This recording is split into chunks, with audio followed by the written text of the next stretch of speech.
desinformación y fake news. Ponencia elaborada por los escritores Margarita López, Seina Leoni y José Carlos Llorens como coordinador de la ponencia. Pues esta ponencia la hemos hecho entre estas dos compañeras y yo. En principio podía ser o parecer algo ingrato, ¿no? Pero os lo hemos hecho muy ameno porque realmente hemos disfrutado bastante y hemos descubierto, bueno, pues que es una cosa relativamente moderna, ¿no? Y os contamos. Las sociedades de nuestra era. Estamos sin duda en una nueva era y como sostiene el sociólogo español Manuel Castells en un escrito de 1942, que la mayoría de los ciudadanos del mundo habitamos en lo que él llama la sociedad de la información. Y ese término se refiere al surgimiento de una nueva estructura social donde en esta era se facilita el comercio y la organización de la producción, pero a escala global.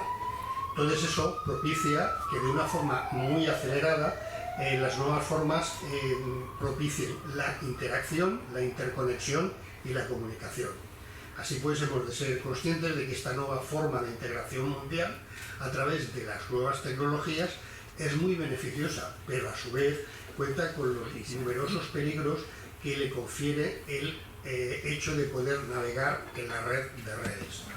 Jugamos entonces, como usuarios, un doble papel en este panorama digital, porque por un lado somos efectivamente usuarios, es decir, buscadores y consumidores, y por otro lado somos receptores de todos esos contenidos que nos bombardea, con lo cual en esta posición dual pues la recibimos al mismo tiempo.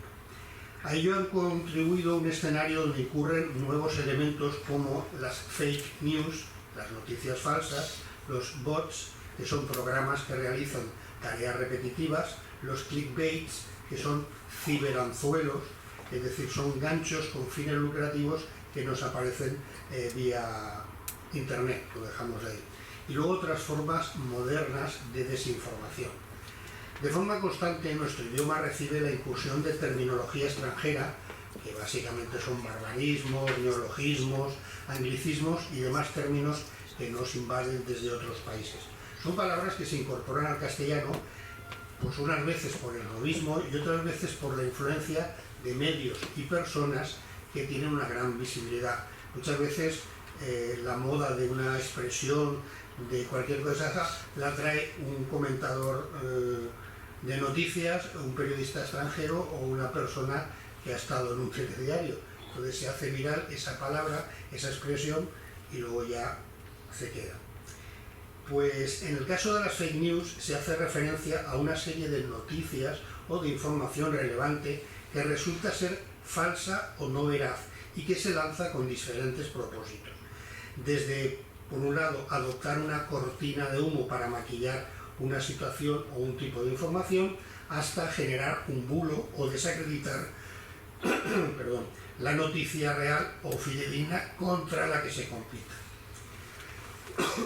Obviamente las fuentes, los recursos y los medios pueden ser muy distintos, es decir, el origen de esas fake news, así como la magnitud y no menos su repercusión y su propagación.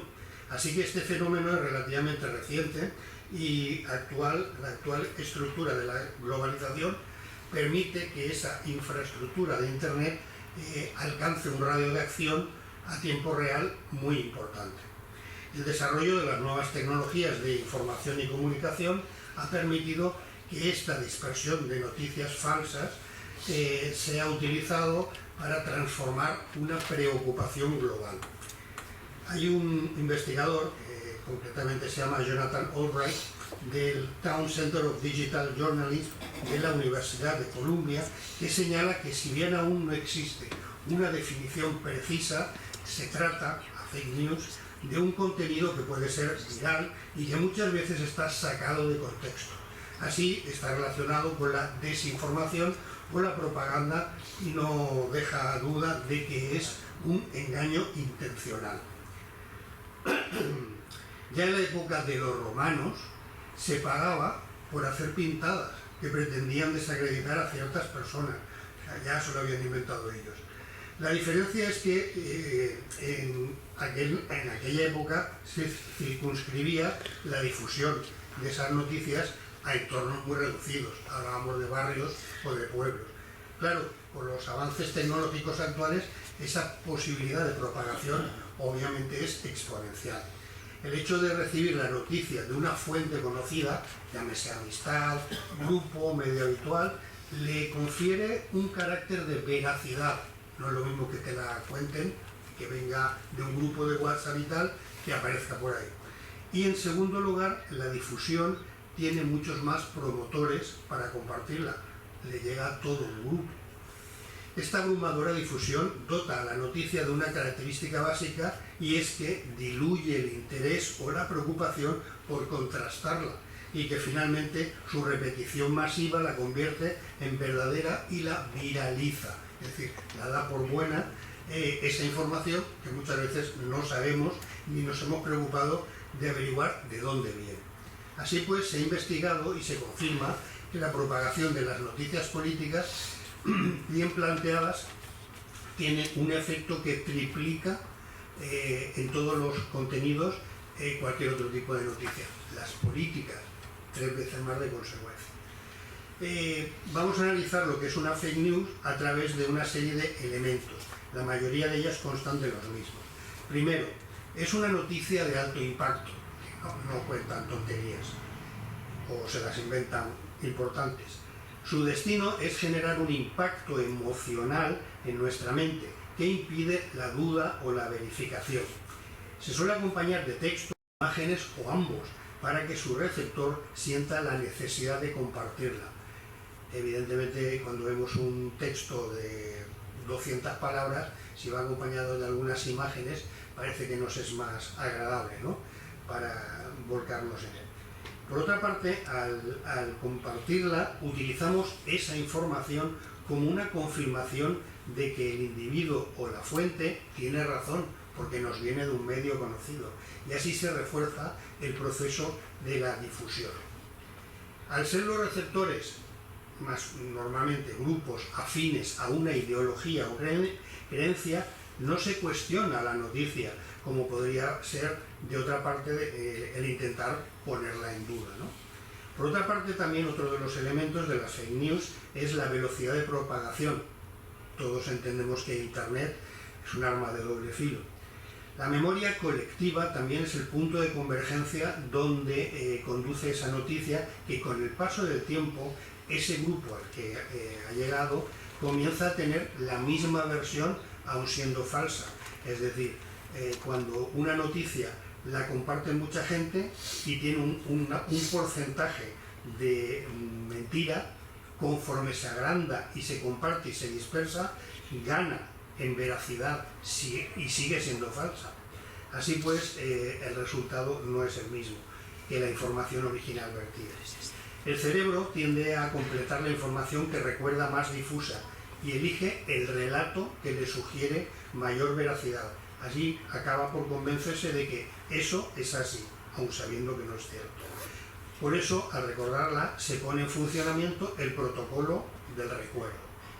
Podemos distinguir entre rumor y fake news, porque el primero, el rumor, se transmite con un porcentaje manifiesto de duda.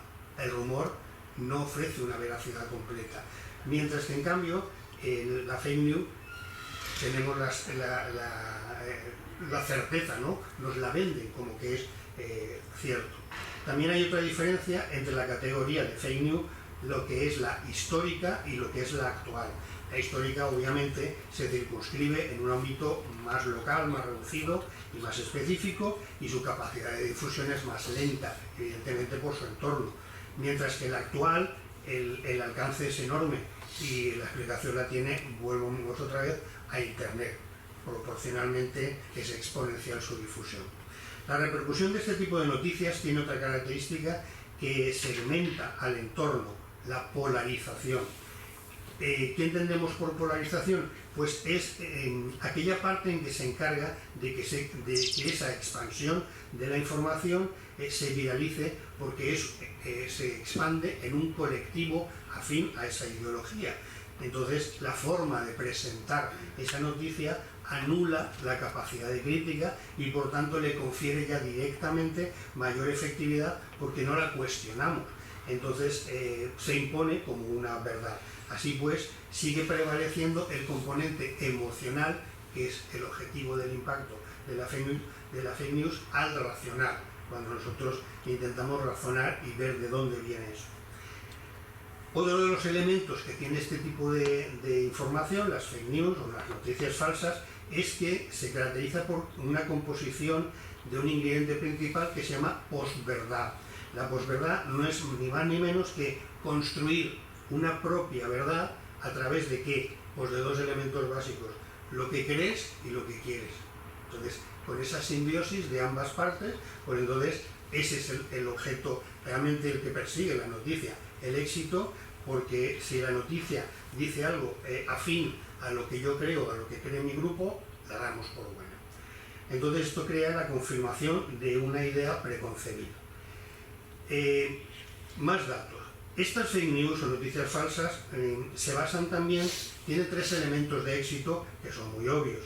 Primero, porque va dirigida a un lector o a un ciudadano, es decir, se escoge muy bien, con mucho marketing, a quién queremos nosotros contarle, mentirle, engañarle, manipularle, ¿vale? Por otro lado, es barata, es muy sencillo de hacer, y por otro lado también es muy fácil, aprovechando la infraestructura actual, de difundir. Entonces esos tres elementos nos van a dar una operatividad muy alta para dispersar y difundir estas noticias. Las consecuencias de las fake news básicamente las podemos encontrar con tres circunstancias que nos condicionan como espectadores. Por un lado, nos aparece en nuestra red social de un modo que no cuestionamos, está en un grupo de confianza, nos viene de alguien en el que confiamos, con lo cual su procedencia implica que no la vamos a contrastar, con lo cual muchas veces ni siquiera esa noticia cumple los mínimos estándares periodísticos y no nos lo planteamos. Así pues nos fiamos del titular y de la imagen porque es cercana a nuestra opinión. En segundo lugar, dejan de ser protagonistas los medios y cualquier individuo puede ser la fuente. Es decir, ya no hablamos que esa noticia viene de un telediario, la puede haber dicho cualquier persona que tiene internet y que aparece. Y de hecho la tercera, obviamente, se genera la nueva figura del influencer, esa persona que difunde ideas, noticias y contenidos y genera los followers, los seguidores, ¿de acuerdo? Que a pies juntillas creen a la persona y a sus contenidos. Otra consecuencia de estas noticias es que puede afectar, obviamente, al ámbito económico o ideológico, según sea un poco la proyección en la que se le quiere dar y ese entorno. Ese objetivo puede ser el de generar dinero o el de manipular tendencias, incluidas las políticas.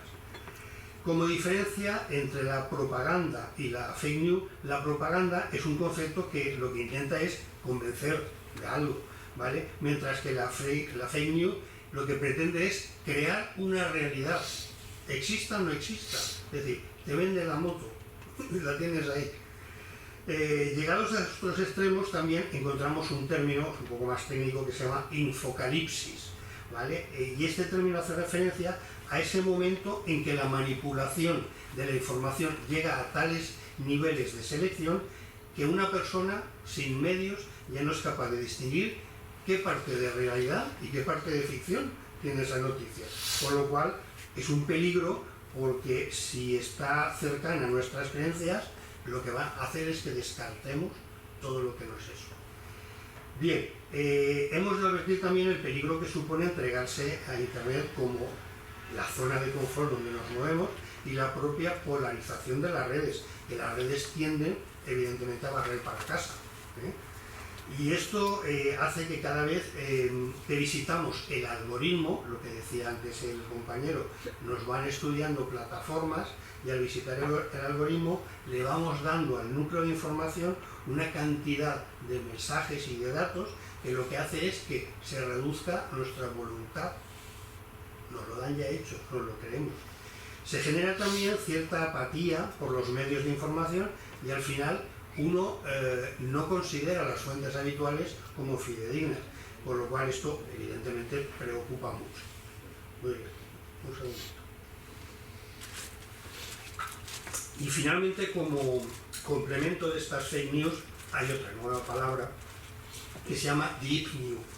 Deep viene de profundo, tiene muchas acepciones, pero en este sentido, esta deep news es un tipo de noticia cuyo nivel y cuya calidad tecnológica normalmente suele ser en vídeo, presenta a una persona diciendo algo que no lo ha hecho. Como decía antes Emilio, la inteligencia artificial pone una cara, pone un concepto y dicen que alguien ha dicho algo y estaba allí. ¿De acuerdo? Entonces, los avances tecnológicos hacen que esto sea muy difícil de detectar y de desmontar. Llegamos a ese grupo de noticias, ¿vale? Como usuarios, ¿cómo nos podemos enfrentar a una fake news? ¿Vale? A las noticias falsas. Pues por un lado, deberíamos intentar verificar su origen. ¿Cuál es la fuente? No es que lo haya dicho fulanito o menganito. Acordaos, por ejemplo, todo lo de la pandemia y los antivacunas, los negacionistas, pues todo dependía de la fuente, obviamente. Comprobar el autor, pues 3/4 de lo mismo. Contrastar la información. Acudir a medios conocidos. Si tú tienes unos medios de los cuales te fías, porque evidentemente el rigor y la profesionalidad de ellos te merecen esas garantías, pues contrástalo. Crear una conciencia pedagógica consciente de que esas noticias generan conflictos en la información y que su propósito es conseguir, lo hemos dicho antes, el impacto emocional, ¿vale? Y por último, favorecer la reflexión a partir del desarrollo del pensamiento crítico, que nos permita distinguir cuando una noticia puede ser verdadera o cuando puede ser falsa. Unos matices respecto a este grupo de noticias, voy a nombrar algunas palabras técnicas, pero las vamos a definir, ¿vale? Diferencia entre fake news, noticias falsas, los bots, que ahora recordaremos lo que es, y los clickbaits. Como voy a dar ejemplo de cada uno de ellos, lo veréis. Hay un periodista, un doctor en comunicación, que es académico de la Facultad de Comunicación e Imagen de la Universidad de Chile, se llama Alejandro Morales, y dice que las fake news se definen como una información difundida disfrazada de noticia. Vale, este fenómeno, que ha sido ampliamente reconocido y examinado, sobre todo con mayor protagonismo en las redes, es un poco lo que a nosotros nos interesa afrontar y saber exactamente cómo podemos distinguir entre unos y otros. Vale, tenemos también la problemática de los bots. Bots es una palabra que viene de la reducción de la palabra robot, supongo que todos conocéis, ¿vale? Y es porque son noticias donde el mensaje se asemeja a un ser humano y es como una locución de teléfono o algo así que la está haciendo un ordenador. De hecho, hay veces que cuando entramos en alguna parte de un programa, de un acceso, y nos pone, no soy un robot. Supongo que habréis llegado en alguna ocasión a eso. Bien, pues entonces estos bots lo que hacen es que tienen la capacidad de asemejarse al comportamiento humano, que están en redes y provocan desinformación, y entonces están diseñados para imitar o sustituir el accionamiento humano, es decir, se comportan como humanos. Operan de forma automatizada, es un mecanismo, y por lo que pueden trabajar mucho más rápido que una persona. Es también uno de los peligros. Imaginaos que hay una centralita donde te tiene que atender una operadora y hay un bot de estos que puede contar lo que le dé la gana. Si está bien programado, pues lo hará bien, y si no, no. Vale. Algunos bots cumplen funciones útiles, como por ejemplo buscar y catalogar páginas web, ayudar a clientes de una empresa con sus problemas, pero otros, sin embargo, enteramente maliciosos, que eso evidentemente ahí entra todo el mundo de los hackers y demás, los utilizan para hacerse con los mandos de sistemas ajenos. Vale, como toda herramienta que puede usarse para bien y para mal, hay que tener en cuenta que hay bots benignos, que son estos que ayudan, y los otros son lo que conocemos como el malware, ¿vale? Los gusanos, los virus y todas estas cosas de los ordenadores. Se les puede utilizar para atacar sistemas, para enviar correos de forma masiva, para espiar a personas, ocasionar interrupciones o vulnerar sitios grandes o pequeños de la web. Vale. Y el último término, que lo habíamos comentado antes, el clickbait. El clickbait es un cebo de Internet, es decir, un ciberanzuelo. Te ponen una noticia en forma de texto o imágenes para que tú tengas curiosidad y que entres. Una vez que has entrado, pues pueden pasar miles de cosas, que te hackeen el teléfono, que entren en tu cuenta bancaria, que accedan a todos tus datos, imágenes y demás. En fin, es uno de los problemas que tiene esto. Y consiste entonces, el truco está en crear encabezados y descripciones que sean lo suficientemente sensacionalistas y atractivos para que tú tengas la necesidad de entrar y caer en la trampa, evidentemente. Muy bien, su fin es atraer a visitantes e iniciarlos, de forma que hagan clic en el contenido. Actualmente todo este tipo de contenidos de clickbaits en la web tiene bastante popularidad y ha aumentado el número de usuarios porque es una forma de contabilizar esa web la gente que les visita, ¿vale? Entonces, en lenguaje un poco de la calle también le llaman pescador, ¿no? Y el objetivo es eso, generar la mayor cantidad de visitas en la página web. ¿De acuerdo? Pues bueno, básicamente esto es lo que os podemos contar, porque tampoco hay mucho más, pero en cambio hay como 5 o 6 páginas de bibliografía y de referencias, que os voy a leer algunas simplemente para que veáis hasta dónde se puede llegar con todo esto. La bibliografía la excuso, no merece la pena. Pero por ejemplo, hay unos textos que hacen referencia, por ejemplo, a este tipo de clickbaits. Imaginaos cuál sería vuestra reacción cuando leéis esto. Cuando leas esto, nunca más acariciarás a tu perro. ¿Llama la atención o no? ¿Vale? Otro clickbait. Son ejemplos, para que veáis un poquito. No creerás lo que ocurre cada vez que bebes un vaso de agua tibia. Fijaos, que te deja con la duda, ¿no? Dices, pues voy a entrar aquí a ver qué me cuenta. No abras la caja equivocada. ¿Vale? Fijaos, qué absurdo, pero a la vez qué intrigante.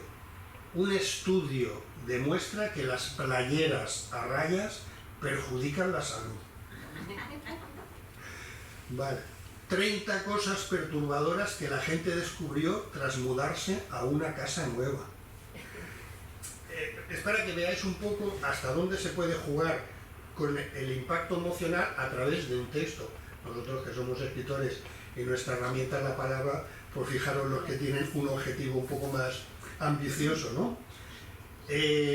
Unos datos estadísticos que os doy, por ejemplo.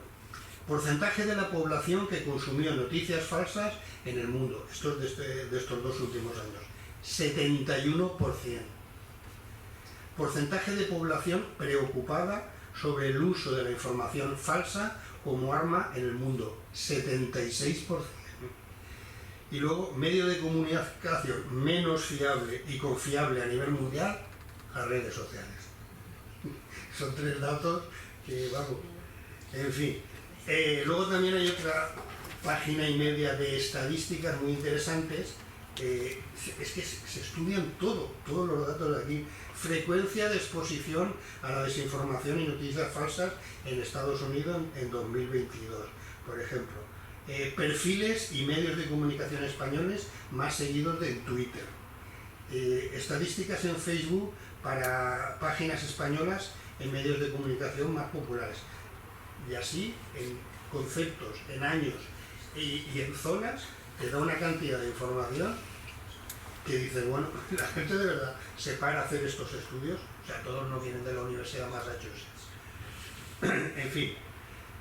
Y luego, otros datos estadísticos que esto me han parecido curiosos, ¿no? Confianza en los medios. País con el menor nivel de confianza en los medios de comunicación. Rusia. parecía evidente, ¿no? Finlandia, país donde su población tiende a confiar en la mayoría de las noticias, 69%. Porcentaje de población de la Unión Europea que accede a un artículo online en el ordenador, vía internet, porque confía en el medio que lo publica, 37%, ni la mitad. Y la última, la poca fiabilidad y el sesgo son una de las principales razones para evitar el consumo de noticias a nivel mundial, un 29%. Es decir, una tercera parte de la gente que lo utiliza no cree en ello. Con lo cual, en fin, pues esto ha sido un poco el resumen de mis compañeras y mío. Esperamos que eso se haya hecho ameno. Y para nosotros ha sido un poco de descubrimiento, porque oyes cosas, están en el candelero, pero luego cuando profundizas un poquito más dices, ah, esto es esto. Pues yo estaba desinformado. Muchas gracias.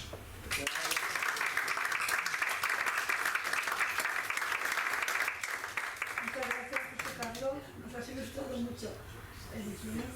Muy bien. Gracias por venir. La ponencia que viene a continuación se titula Tácticas frente a lo no políticamente correcto en democracia. Ponencia elaborada por la escritora Isabel Ascensión Martínez Miralles. Tienes la palabra, Isabel. Muy bien, pues muchas gracias a todos por su presencia y también gracias al Ateneo Blasco Ibáñez de Valencia, al que felicito por todas estas actividades que lleva a cabo, ya de forma repetida y con notable éxito, en especial a su presidenta, aquí presente, doña Isabel Oliver. Y bueno, la ponencia, como bien he dicho, se trata de lo no políticamente correcto en las democracias actuales y me he servido del estudio realizado por un eminente sociólogo que es Mathieu Bock-Côté, que ha publicado un libro titulado El imperio de lo políticamente correcto. A partir del estudio que realiza ahí y de otras obras publicadas con posterioridad, como es el racionalismo secundario, veremos cómo se van desarrollando una serie de parámetros dentro de nuestras sociedades modernas que rigen la conducta de los individuos de alguna forma, a veces de forma tácita, no determinadamente explícita. Empiezo pues hablando de lo que es democracia, el concepto que ha sido considerada de forma bastante unánime como el mejor y más conveniente sistema de gobierno. Etimológicamente, la palabra democracia procede del griego y significa literalmente poder del pueblo.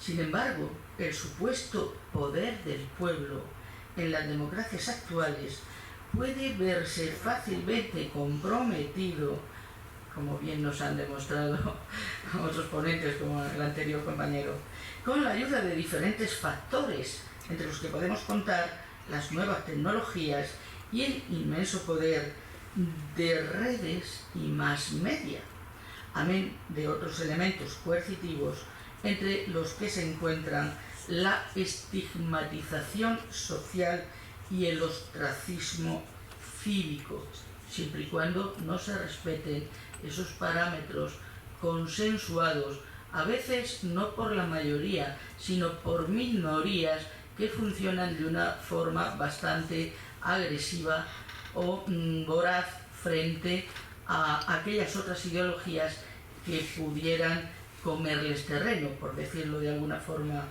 gráfica.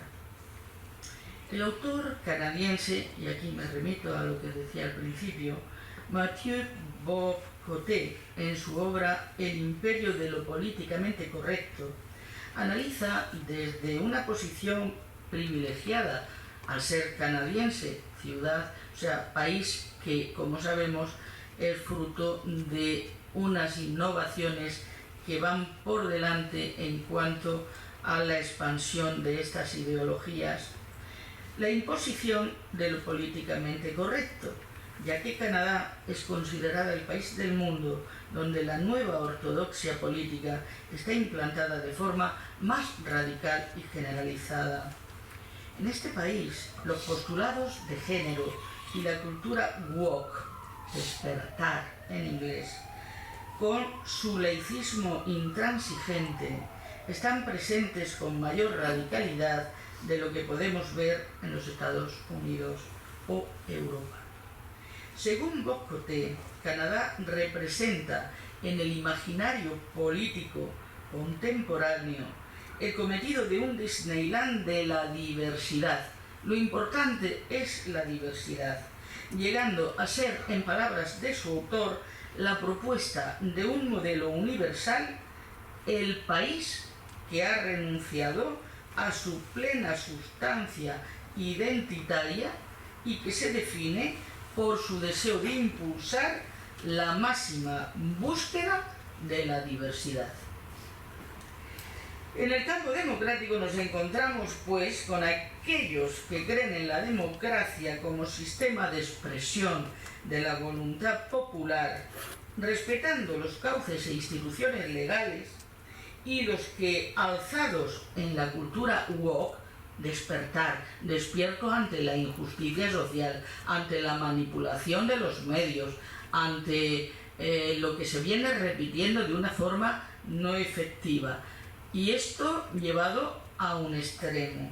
Bien, entonces decimos, por un lado tenemos esa voluntad popular que se expresa a través de cauces legales y pretende o quiere seguir respetándolos, y los que, alzados en la cultura woke, tan solo ven en la democracia un proceso histórico que debe conducir inexorablemente a una civilización igualitaria basada en los postulados ideológicos de género y woke, de forma que los primeros son rechazados por los segundos como antidemócratas o fascistas, por no coincidir en su visión de democracia como un despliegue del proyecto diversitario.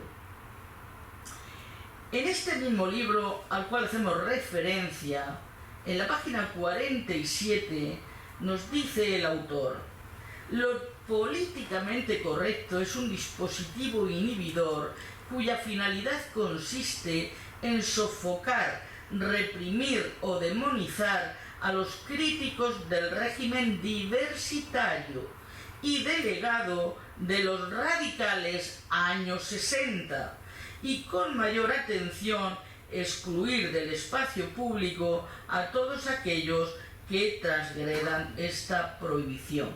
Entonces recordaremos aquel libro Indignados que surge en Francia y que da lugar al movimiento del 15M tan famoso, que pone patas arriba, o lo pretende, todo lo que es el sistema canonizado y ordenado.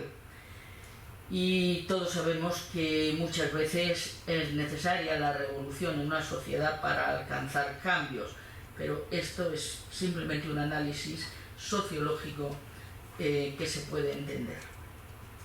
Es indudable que para garantizar esa corrección política, esa dirección cierta y verídica que sin duda la representa, ha de ejercer su acción sin dudas ni titubeos.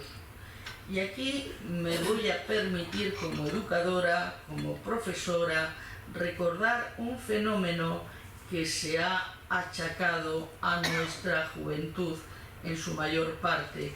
Se ha dicho que nuestros jóvenes, educados en el confort y en la comodidad y en obtener las cosas de manera inmediata, el placer de la inmediatez, han desarrollado lo que se llama una intolerancia a la frustración. Son incapaces de aceptar un no y se rebelan contra ello, a veces con actitudes realmente sorprendentes, como a veces nos expresan o podemos ver en las noticias de los telediarios, que un joven ha matado por robar un reloj, un móvil, o unos deportivos y cosas así, ¿no? Realmente dramático para una sociedad que puede tenerlo todo, pero que al mismo tiempo pues desde esa diversidad de la que hablamos está llamando demasiado a la confrontación y también al poco autodominio y control de los propios instintos. Ya sabemos que después de la pandemia, seguramente antes también, pero dicen que después se han agravado los casos de desequilibrio emocional y psíquico, y ahí vamos, sigue creciendo. Bien, como consecuencia de todo esto, no es raro ver estatuas derribadas, libros proscritos, obras de teatro suspendidas, canales mediáticos censurados y sobre todo una historia reinterpretada, por no decir malinterpretada, aunque sí manipulada a conveniencia, leída desde una óptica ideológica de izquierda radical, con lo malo que tienen los radicalismos, tanto de un lado como de otro, con la base en la que se sustenta esta corriente que, nacida en los campus universitarios de Estados Unidos bajo una aparente rebelión contra la opresión, el odio, el racismo o la discriminación, amenaza con servirse de los mismos ímpetus. Y es que Mathieu Bock-Conté, en otra obra suya publicada recientemente, La Revolución Racialista, habla de que es la cuestión social la que se ha utilizado para abrir el camino del woke. ¿A qué debo despertar? A lo que está ocurriendo en la sociedad, el woke, el despertar, también llamada teoría de la cancelación, porque hay que cancelar todo lo que no nos gusta, todo lo que consideramos malo o inservible, e imponer algo nuevo, una realidad distinta. Un poco como lo que hacía Séneca, aquello de la ironía y la mayéutica. Primero había que ridiculizar hasta dejar desnudo al individuo de sus creencias y de sus certezas, y cuando le has tirado el edificio moral sobre el que se construían tales creencias, entonces poder introducir una nueva realidad, una nueva visión de las cosas. Se aplica un principio general de víctima explotador, este es el esquema, a todos los sectores interesados.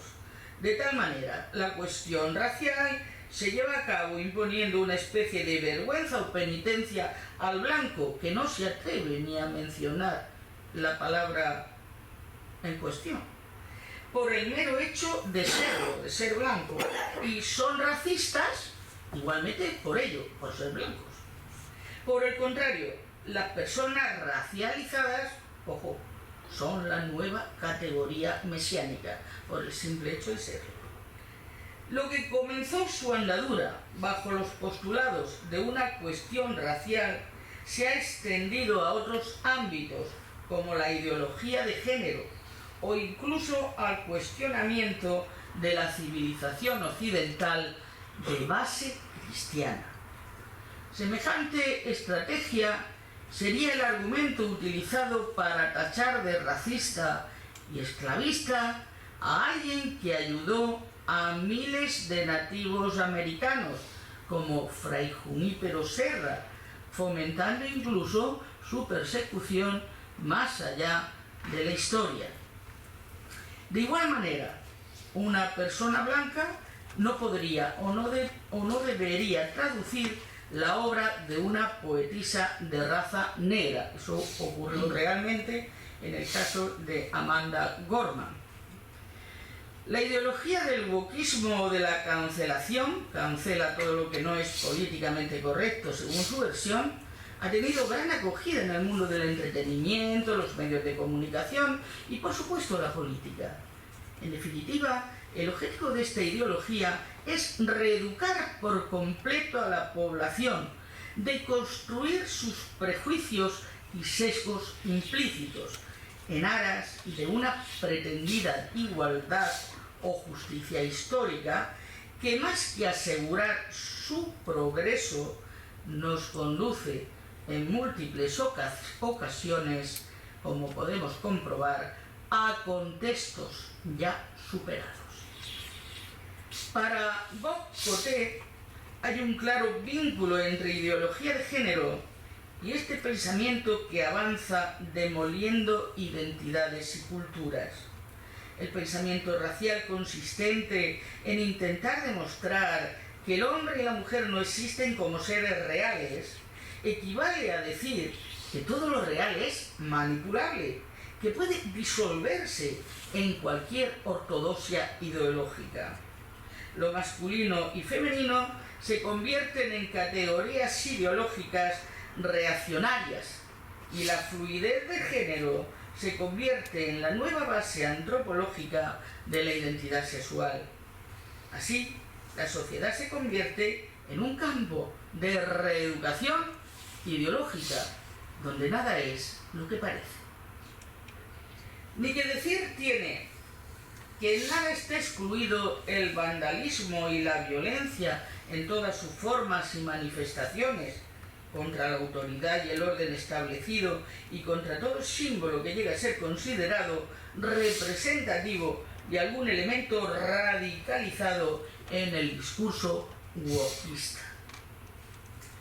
Cabe precisar que esta ideología ya no se limita a la universidad, sino que se despliega a los medios de comunicación utilizando un lenguaje paralelo que trata de conducirnos a través de la palabra y la imagen a mundos paralelos en los que los valores y los parámetros de referencia ya no son los conocidos, sino que muy sutilmente son sustituidos por otros que parecen ofrecer mayores garantías de libertad y seguridad, también de placer, confort, rentabilidad en el sentido de eficiencia, pero que, analizados en profundidad, vienen a ser sofisticados medios de control e incluso llevan a la disminución de ciertos derechos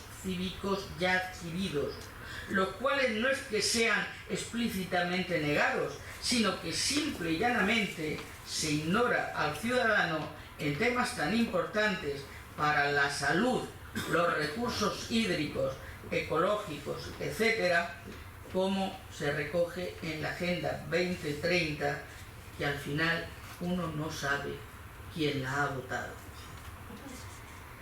Bueno, podría decir aquí más cosas, pero aquí lo dejamos porque el tema de la alimentación y de la salud también están dentro de los programas que tiene la Unión Europea para ir cambiando la alimentación también de la raza humana.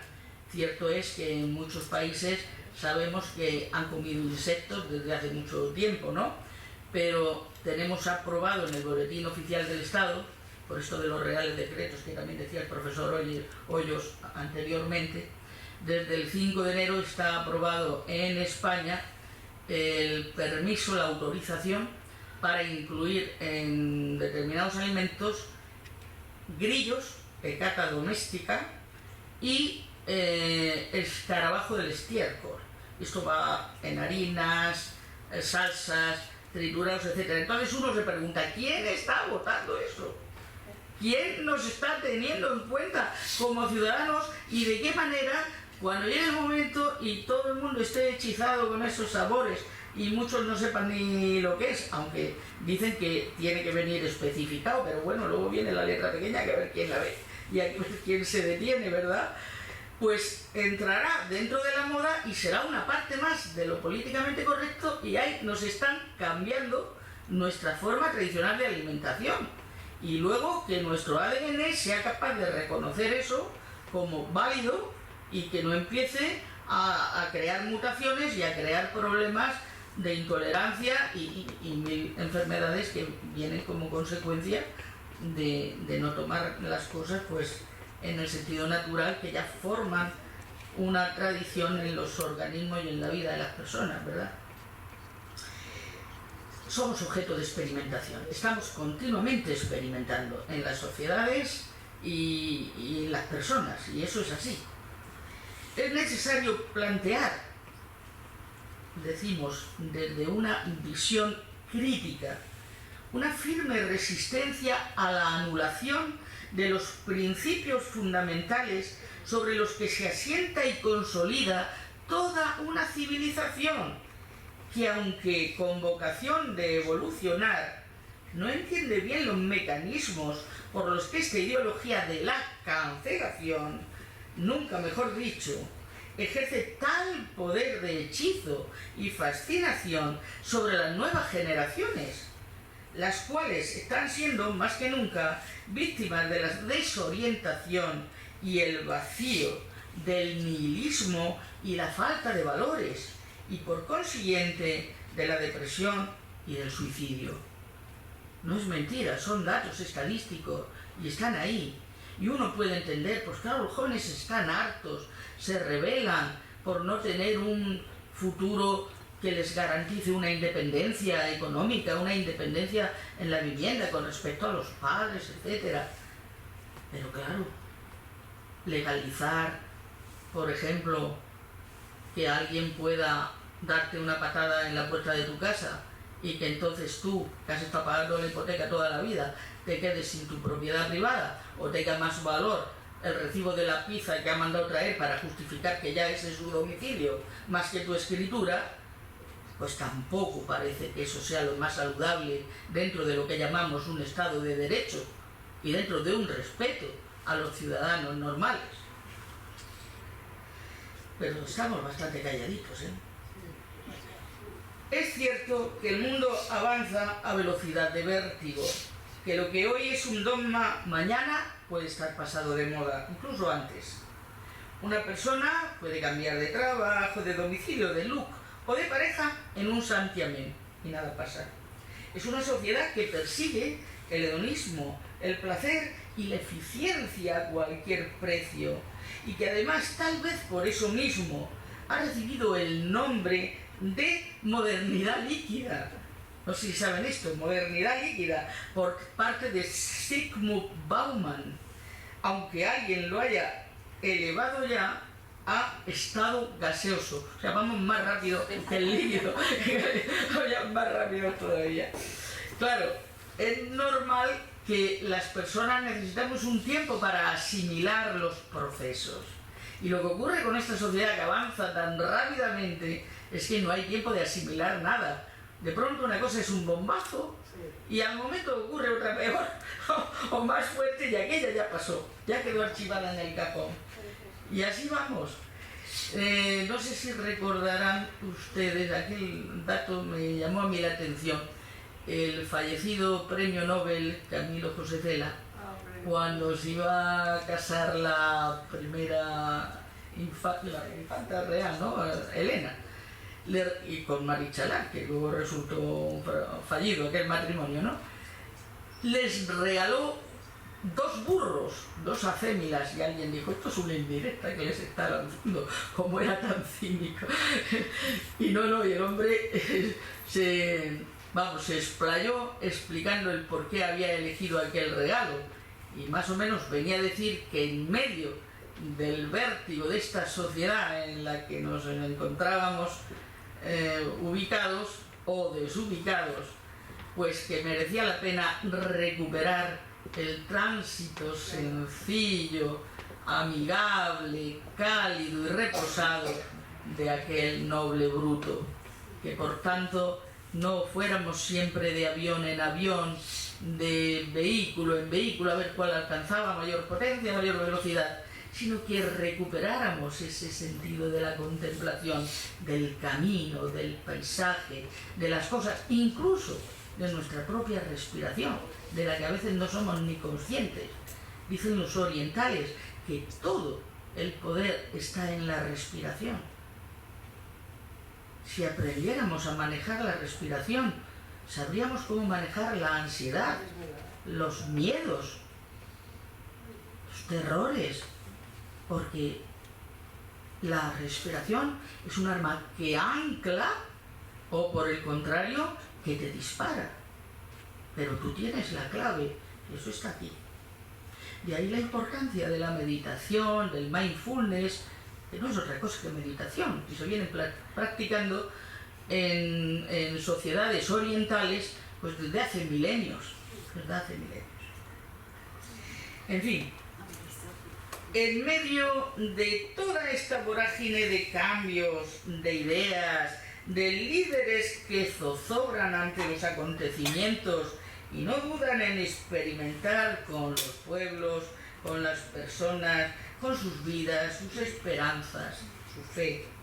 En medio de todo este caos que amenaza con no dejar títere con cabeza, no parece malo recordar algunas recomendaciones contenidas en ese gran libro que es El Principito.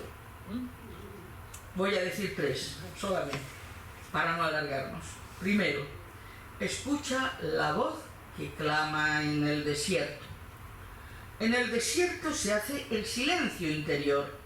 Es una invitación a salir del ruido y conectar con nosotros mismos. En el silencio se gestan los mensajes exclusivos, necesarios, intransferibles, aquellos que solamente están diseñados para ti, solamente encajan en el puzzle de tu historia personal, pero en medio del bullicio y del ruido va a ser difícil que los escuches. Por eso habla de encontrar ese desierto que no es ni más ni menos que el lugar de soledad en el que tú eres protagonista.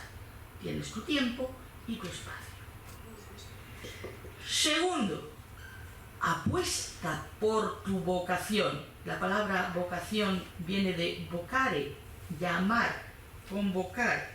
En tiempos de crisis es fácil vender el alma al diablo, pero lo que vive en el corazón de cada ser humano es único. Perseguir esa llamada vocacional es buscar nuestra verdadera identidad. Tercero y último, ocúpate de lo invisible. ¿Pero qué es lo invisible? Es el misterio que vive dentro de cada cosa y que nos conecta con lo más sagrado, con lo inefable, con el amor, la sabiduría, la belleza, la amistad y tantas cosas que la prisa y el relativismo imperante no nos permiten apreciar.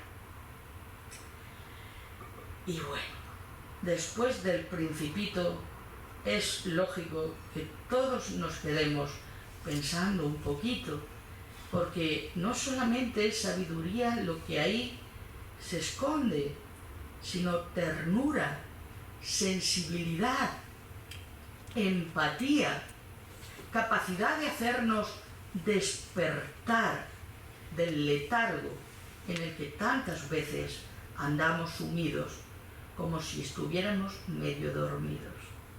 Y la vida no es para pasarla medio dormido ni zombi, es para disfrutarla. Y disfrutarla no es derrocharla de manera vana, sino encontrarle el sentido, que uno pueda decir gracias por haber sido invitado a esta fiesta a pesar de las dificultades. Porque entre millones de posibilidades, que como sabemos ocurre en un acto de fecundación, existe de que vengamos aquí o no vengamos, es todo un milagro. Por tanto, no lo desaprovechemos. Se nos ha dado la opción para ser protagonistas de un tiempo, y en ese tiempo hay mucho que hacer. Cada uno tiene que encontrar qué es lo que ha venido a hacer. Y a veces no son grandes cosas, parecen pequeñas. A lo mejor es acompañar a alguien que tiene necesidad dentro de la familia, o aportar la palabra necesaria y justa, pero somos necesarios ahí, y esa es nuestra labor. Encontrarlo de verdad puede ser un antes y un después, encontrar ese sentido de misión, de vocación de cada uno. Y les animo a ello, de verdad, aunque nos pasemos la vida buscándolo, y mientras tanto, pues seguimos haciendo lo mejor que sabemos, pero llegar a conectar con eso va a ser algo precioso. Y bueno, ya como vivimos en España, así lo digo, por último, viviendo como vivimos en España, el país que dio vida al Quijote, no podemos olvidarnos de tener ideales. El Quijote era un idealista, y luchar por ellos, no sin antes asegurarnos de que esos ideales por los que estamos dispuestos a luchar benefician a la mayoría, esto es, persiguen el bien común y están basados en principios de bondad, justicia y solidaridad. Hay un principio, cuando yo estudiaba filosofía, el principio kantiano de Kant, que decía: yo me puedo asegurar de que algo es realmente bueno cuando, si lo que yo hago lo hicieran todos los demás, sería bueno para todos. Y esto no está de moda ahora. No está de moda plantearse eso, porque vivimos en una idea de la personalidad única y original, lo cual por un lado es muy llamativo y muy atractivo, pero por otro lado nos puede conducir fácilmente a la egolatría y al egoísmo. Y ahí andamos. Y digo así: busquemos esa justicia y solidaridad. No vaya a ser que, queriendo desfacer en tuertos, quedemos ciegos por la ignorancia o inconsistencia de nuestros emprendimientos. No podía faltar tampoco la presencia de Sancho, que a través de un refrán nos refresque la memoria y ese sentido práctico de las cosas que, más allá de toda virtualidad, nos conecta con lo humano y esencial de todo. No necesitaremos intérpretes para comprender estas verdades que, en forma de refrán popular, a todos alcanzan. Más vale prevenir que lamentar. Del dicho al hecho hay mucho trecho. Y es indudable que nos queda por recorrer un largo trecho hasta encontrar en nosotros mismos esa anhelada paz que necesariamente habrá de traducirse en la sociedad, porque lo que es adentro es afuera y lo que es afuera es adentro. Si todos los individuos creamos ese espacio de paz en nosotros, en la sociedad, en la convivencia, tiene que notarse, tiene que reflejarse, y una cosa va condicionada a la otra. Por tanto, tomando los dos refranes, acabo diciendo: será necesario prevenir y estar atentos por el bien de todos. Muchas gracias.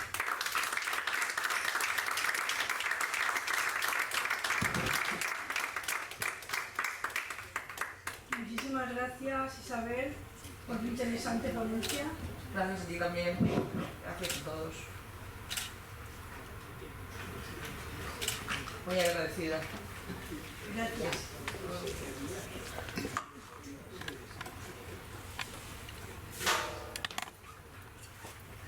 El año pasado iniciamos una cooperación tímida, pero que dio sus resultados, con distintas universidades.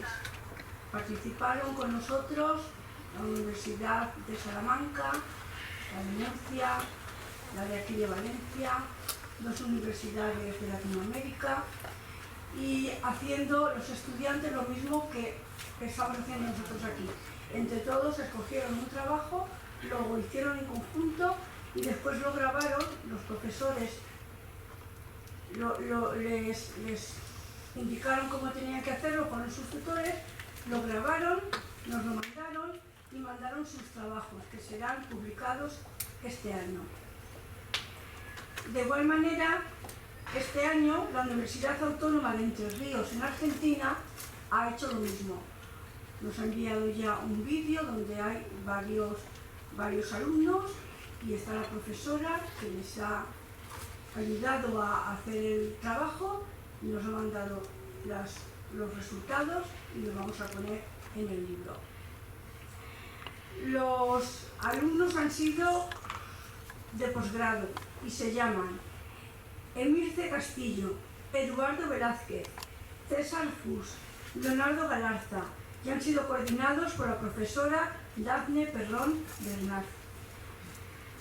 Como están en Argentina, tenemos aquí a una persona que es la que nos ha puesto en contacto con ellos, que es la delegada territorial en Argentina, nuestra querida compañera Norma González, y ella es la que nos va a leer un resumen de la ponencia extensa que nos han enviado. Así que cuando quieras, Norma. Muchísimas gracias a todos los compañeros por tantas interesantes conferencias que hemos estado escuchando. Es un placer para mí estar aquí leyendo este trabajo de alumnos de la Universidad Autónoma de Entre Ríos, desde la ciudad de Concepción del Uruguay, de donde yo he nacido, y justamente hace un año que Isabel me ha nombrado delegada de Argentina, en Argentina, y nos hemos puesto a trabajar. Inmediatamente tenía una respuesta positiva, especialmente de Dafne Perrón, que se puso a trabajar con alumnos de grado y de posgrado sobre un tema muy interesante, que es discapacidad y tecnología, inclusión social digital. Dice así el trabajo. Voy a resumir un poco porque es bastante extenso, como ha dicho Isabel. Dice, la sociedad está inmersa en un vertiginoso desarrollo tecnológico y el avance de las TICs ha transformado la cotidianidad. En el área educativa terapéutica, las TICs han demostrado que pueden ser de un gran aporte a la integración de diversos colectivos, personas con discapacidad motora, sensorial, intelectual, entre otras, generando grandes oportunidades para brindar recursos que mejoran ampliamente la participación de personas con discapacidad con altos requerimientos de apoyo. El factor social y económico es fundamental al momento de entender la necesidad de desarrollar tecnologías de bajo costo que sean accesibles a todos los usuarios sin que su realidad económica constituya una barrera. Las personas con discapacidad no tienen ni deben vivir una vida de aislamiento e incomunicación. Desde hace muchos años se ha descubierto que la capacidad de los niños y jóvenes para comunicarse existe con modos alternativos. Por medio del entrenamiento y la ayuda de la tecnología asistida, diseñada a estos efectos, las personas con necesidades complejas de comunicación pueden aprender a dialogar con sus padres y terapeutas. Ahora bien, ¿cómo debemos proceder para construir tecnologías inclusivas sin perder de vista al usuario y sus requerimientos de apoyos? ¿Cómo se mantiene la calidad sin descuidar los costos? ¿Realmente estamos construyendo un mundo más inclusivo e igualitario? Para poder contestar a esas preguntas anteriores, se deben tener en cuenta ciertos conceptos, ¿no? Que es la discapacidad, entre otras, y pasan a definir lo que es una discapacidad. En realidad, en este momento, dejamos de percibir a las personas con discapacidad como objeto de protección social para pasar a considerarse sujetos de derechos y obligaciones. ¿Cómo influye la tecnología en las personas con discapacidad? El uso de los servicios, equipos o adaptaciones de tecnología asistida permiten que desde edades tempranas se aprenda a conocer el entorno, se logre mayor o mejor acercamiento a actividades de interés, como en la participación en las reuniones familiares, escolares, sociales, entre otras.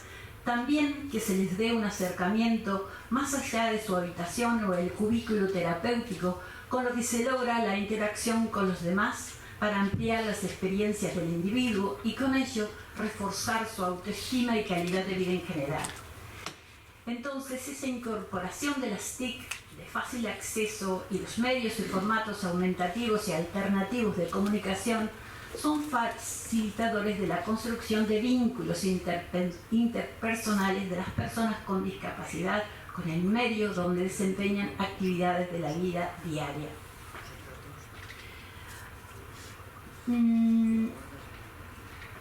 ¿Qué nos dice la Convención Internacional sobre los Derechos de las Personas con Discapacidad? se nombran varios artículos, el artículo 9 que habla de accesibilidad, el artículo 19 se habla de derecho a vivir de forma independiente y a ser incluido en la comunidad, el artículo 24 habla de educación, palabras todas muy bonitas, pero también de la habilitación y rehabilitación, pero como dice el escritor, poeta, ensayista y traductor argentino Jorge Luis Borges, todas las teorías son legítimas y ninguna tiene importancia. Lo que importa es lo que se hace con ellas. Entonces, por eso, más allá de lo establecido en la convención de la cual hemos hablado anteriormente o se ha desarrollado anteriormente, en el desarrollo de las prácticas institucionales nos enfrentamos a importantes desafíos, entre ellos trabajar sobre modelos estandarizados de educación y también de salud, lo que no siempre permite garantizar los derechos de todas las personas. En primer lugar, por el vacío bibliográfico que existe en materia de discapacidad y en segundo lugar, por el desconocimiento que aún persiste en las organizaciones, instituciones y en la sociedad toda acerca del universo de la discapacidad y su impacto en la vida de las personas.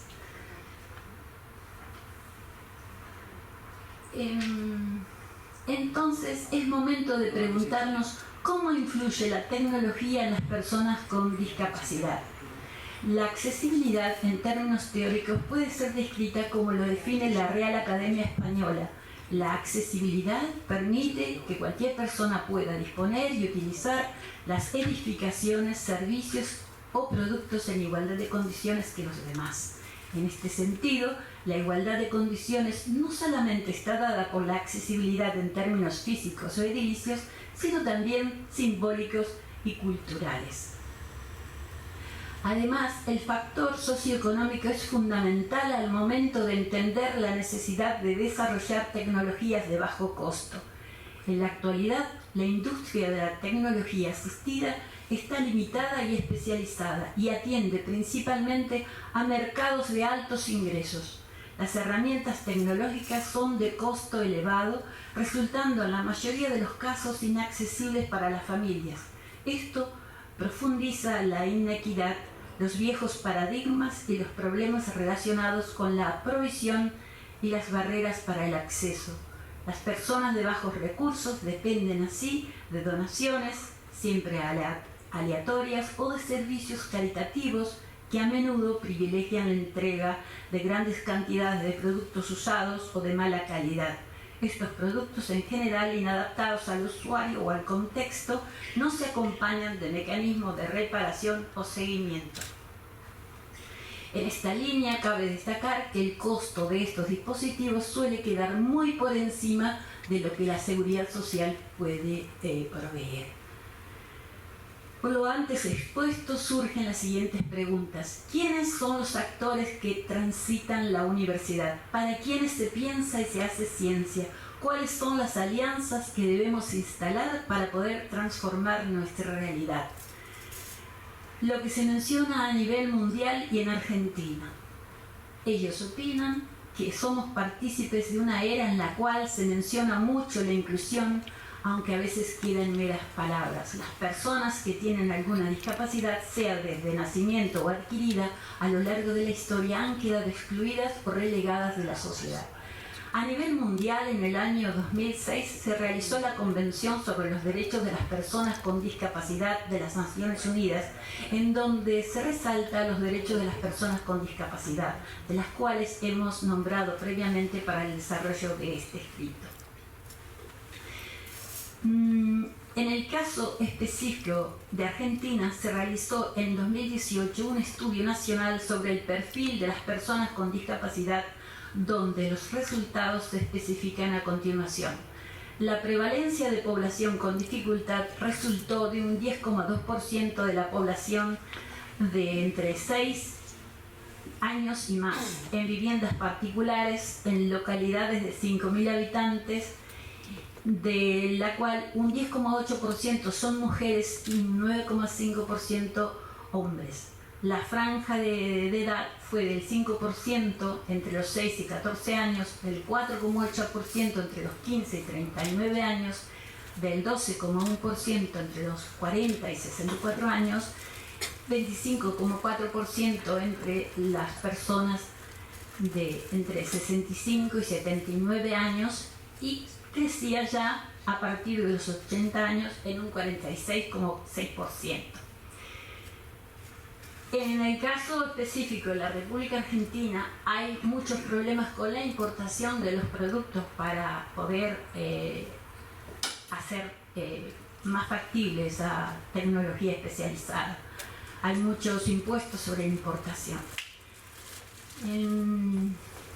¿Qué ha pasado en Concepción del Uruguay? Ahí en Entre Ríos, en esta universidad, hay un laboratorio de investigación, diseño y desarrollo de tecnologías inclusivas. Desde octubre de 2021, la Facultad de Ciencia y Tecnología, con sede en Concepción del Uruguay, cuenta con laboratorio de investigación, diseño y desarrollo de estas tecnologías inclusivas, por decreto. El uso de tecnología de bajo costo y de producción local propone una opción para favorecer el acceso y la puesta en funcionamiento de sistemas más dinámicos e inmediatos una vez detectada una necesidad de apoyo. Los sistemas de apoyo deben estar constituidos en mayor o menor medida por componentes simples para desarrollar procesos complejos como el aprendizaje interactivo, la comunicación, el desarrollo lingüístico en sus diferentes niveles de procesamiento. Entonces, estos estudiantes han hecho investigaciones y han diseñado productos apropiados para determinados casos. Han participado estudiantes de diversas carreras tecnológicas y científicas. Entre ellos han mencionado el desarrollo de un comunicador pictográfico adaptado a la capacidad motriz de una paciente de 14 años. Y ha sido reconocido ese trabajo por el Honorable Consejo Deliberante de Concepción del Uruguay, en el que han participado diversos licenciados en sistemas de información, profesores de biología, ingenieros en telecomunicaciones y fundaciones de rehabilitación neurológica, junto a diversos profesionales de la salud. También cuentan que han trabajado en un proyecto denominado Elevador Móvil para Piscinas, para elevar a las personas, y en convenio con la Fundación Les Ralos se está llevando a cabo el proyecto Tecnología para Acercarnos, y junto a la Asociación de Ciegos de esta ciudad se comenzó a realizar un prototipo de accesorio inteligente para bastón blanco. Por último, se han realizado acciones con escuelas de nivel primario para colaborar con la tecnología de la enseñanza de estos alumnos integrados. Investigaciones que se han realizado.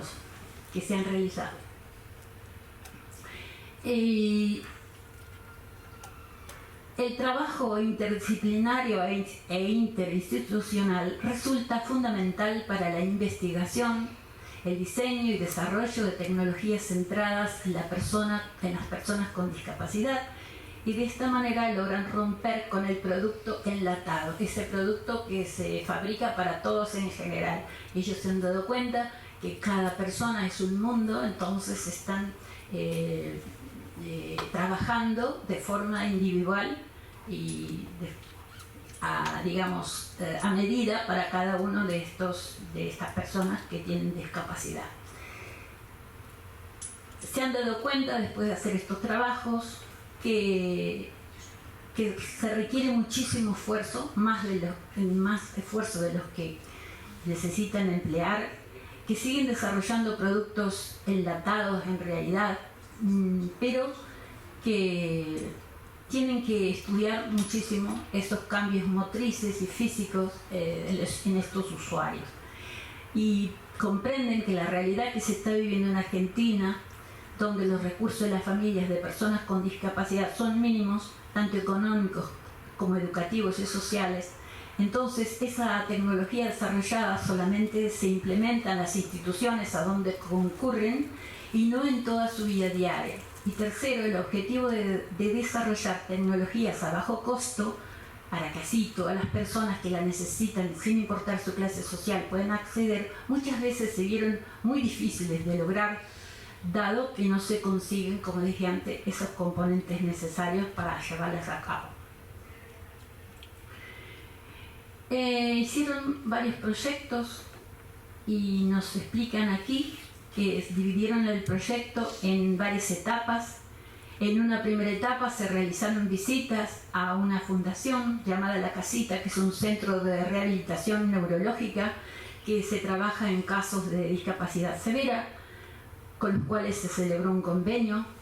Luego se desarrollaron visitas al centro y decidieron desarrollar un dispositivo que le permitiese a una niña de 15 años con parálisis cerebral y hemiplegia del lado derecho sin habla funcional, a la cual llamaron Caro, para que pudiera expresarse de una manera simple y con sus familiares y con sus terapeutas.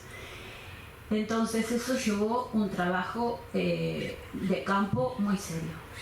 La niña era muy inteligente y muy hábil, pero no tenía habla funcional, lo que no impidió que la conocieran física y emocionalmente estos estudiantes. Ella, la chica, Caro, trabajaba también con la fonoaudióloga y la fisioterapeuta, más que con otros profesionales, y poco a poco fueron investigando y le hicieron hacer ciertos movimientos, y la única parte del cuerpo que podía mover con cierto control esta niña era el dedo índice y pulgar de su mano izquierda, cerrándolos como si fuera una pinza. Esta observación fue fundamental en su investigación, ya que sabían que el movimiento de la niña, que debían fortalecer ese movimiento de la niña. Entonces, bueno, van explicando todo el trabajo de campo que hicieron y que lo vamos a ver en detalle en el libro. Y la actividad que hicieron se divide en 4 categorías principales, esa APP que inventaron para la niña. En la primera etapa se llama Conociendo a Toto. Esa categoría es la primera del comunicador. La función de la misma es la de enseñar mediante juegos simples el principio de funcionamiento de ese comunicador, y la categoría contiene el juego Encuentra el Igual, y así sucesivamente. La otra etapa de la APP pues, se llama Hola, y es la categoría que consideran ellos más importante y es la que mayor complejidad les llevó, porque en la misma se encuentran ciertas subcategorías necesarias para que esta niña pueda comunicarse de una manera casi fluida con estas subcategorías que se llaman Yo quiero, Yo necesito o Yo me siento, ¿no? Dentro de estas subcategorías hay también otras subcategorías, Yo quiero, comer, tomar, jugar. Bueno, entonces nos describen con todo detalle en qué consiste todas estas etapas y cómo la niña realmente se puede comunicar con su familia y con los demás. Y también en el proyecto de estos alumnos incluye la creación de un bastón para ciegos, por ejemplo, en el cual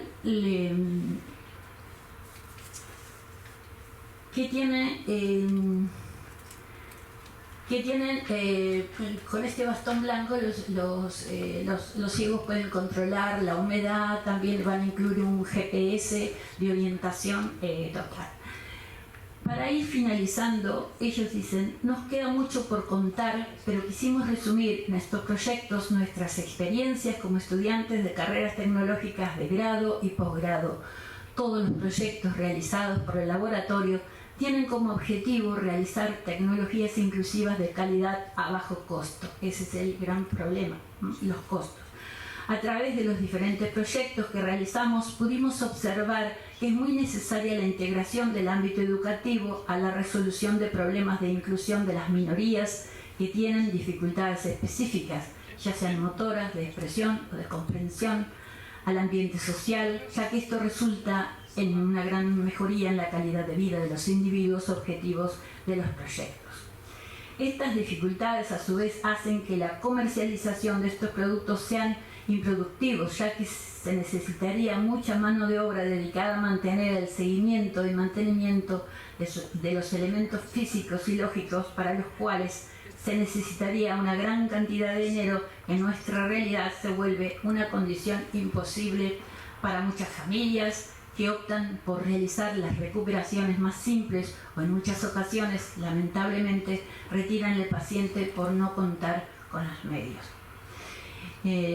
La situación de nuestro país, de Argentina, hace que frecuentemente caigamos en crisis económicas, lo que perjudica mucho este ambiente, pero a su vez nos incita a usar nuestra imaginación para realizar soluciones con lo que tenemos a mano y para solucionar problemas que en otro lado tienen acceso a la tecnología.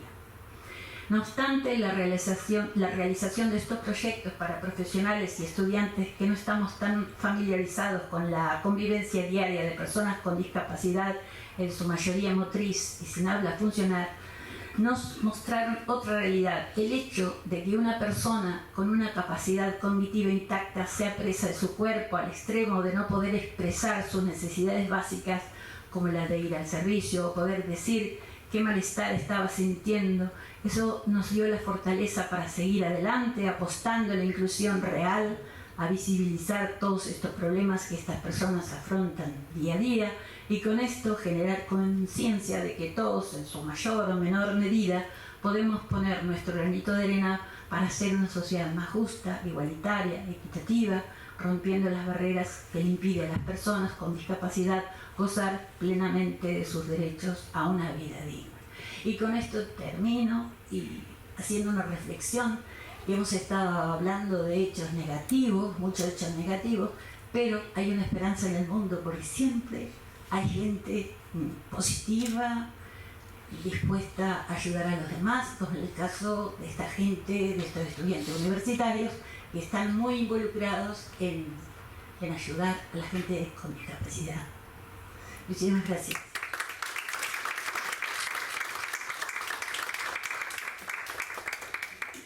Muchísimas gracias, Norma.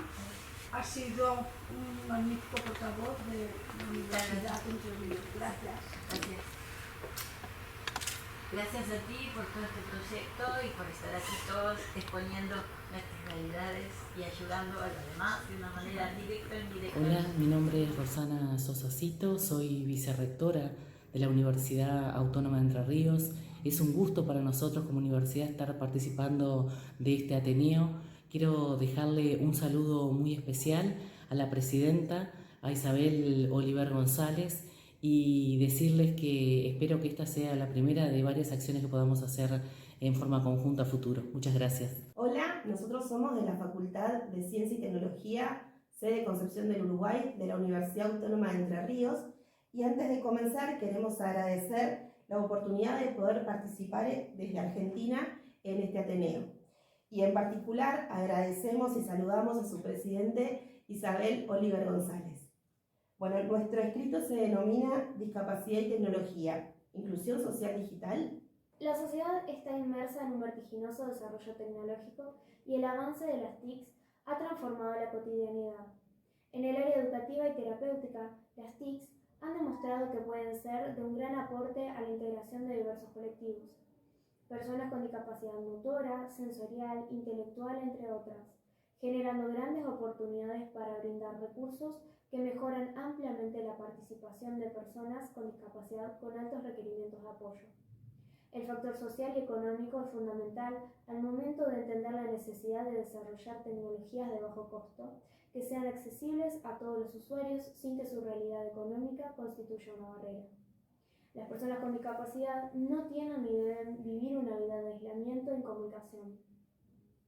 Desde hace muchos años se ha descubierto que la capacidad de los niños y jóvenes para comunicarse existe, con modos alternativos. Por medio del entrenamiento y la ayuda de la tecnología asistiva, diseñada a estos efectos, las personas con necesidades complejas de comunicación pueden aprender a dialogar con sus padres y terapeutas. El concepto de discapacidad se ha transformado a lo largo de la historia, y en cada momento histórico construyó diferentes paradigmas y en base a ellos se ha propuesto distintos modelos teóricos que han ido variando hasta la actualidad. Hoy en día, la concepción de la discapacidad involucra otros conceptos relacionados a la noción de la vulnerabilidad, oportunidades y barreras. Las nuevas corrientes dentro del modelo social valoran e incluyen el estudio de las experiencias dentro de la discapacidad, cómo viven y sienten las personas con discapacidad, su vida cotidiana y su forma de ser. Desde el paradigma de la inclusión y respeto por las diferencias, se concibe un modelo de sociedad decidido a crear oportunidades diversas, aunque equitativa en su calidad. Es entonces que, desde este marco, se deja de percibir a las personas con discapacidad como objeto de protección social para pasar a considerarse sujeto de derechos y obligaciones. A lo largo de estos últimos años, el concepto de calidad de vida se ha transformado exponencialmente, permitiendo redefinir prácticas y apoyos específicos tendientes a atender las particularidades de cada persona y de sus familias. Esto se ha posicionado como un elemento central para la planificación centrada en la persona y también en la evaluación de resultados y de la mejora de esta. La calidad nos propone pensar en la excelencia asociada a las características humanas y a valores positivos, como la satisfacción, en tanto se relaciona profundamente con la auténtica esencia de la existencia humana. Para lograrlo, debemos, como sociedad, proporcionar los máximos apoyos y recursos para que la persona pueda tomar sus propias decisiones, eliminando las barreras del contexto. ¿Cómo influye la tecnología en las personas con discapacidad? El uso de los servicios, equipos o adaptaciones de tecnología asistiva permiten que, desde edades tempranas, se aprenda a conocer el entorno, se logre mayor y mejor acercamiento a actividades de interés, como la participación en las reuniones familiares, escolares, sociales, entre otras. También que se les dé un acercamiento más allá de su habitación o el cubículo terapéutico, con lo que se logra la interacción con los demás, para ampliar las experiencias del individuo y con ello reforzar su autoestima y calidad de vida en general. La incorporación de las TICs de fácil acceso y los medios y formatos aumentativos y alternativos de comunicación como facilitadores de la construcción de vínculos interpersonales de las personas con discapacidad con el medio donde desempeñan actividades de la vida diaria, lleva al cumplimiento de un derecho fundamental que es el logro de una progresiva autonomía, elevar su autoestima, mejorar la calidad de vida, aspectos fundamentales para una verdadera inclusión social. No obstante, las TIC, en los términos de usos antes mencionados, han sido incorporadas a la lógica del mercado y, por lo tanto, en los términos de consumo, usos y valores que éste establece. El elevado costo de recursos de alta tecnología para discapacidad genera un problema de accesibilidad por parte de numerosas familias con personas con discapacidad.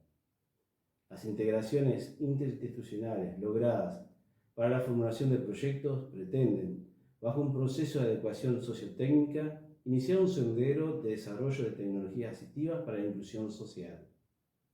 Hablar de accesibilidad es hablar de reconocimiento de derechos e igualdad de oportunidades. Las personas con discapacidad muchas veces se encuentran en situación de vulnerabilidad social, lo que hace que sus derechos también se vean vulnerados, afectando su desarrollo personal en el medio familiar, social y cultural en el que viven. La creación de herramientas accesibles logra que todas las personas, independientemente de su discapacidad, puedan acceder a una vida de calidad que favorezca su desarrollo e independencia personal. ¿Qué nos dice la Convención Internacional sobre los Derechos de las Personas con Discapacidad? A fin de simplificar la lectura, solo se nombrarán los artículos que más se ajustan a la temática. Artículo 9, accesibilidad. Artículo 19, derecho a vivir de forma independiente y a ser incluido en la comunidad. Artículo 24, educación. Artículo 26, habilitación y rehabilitación.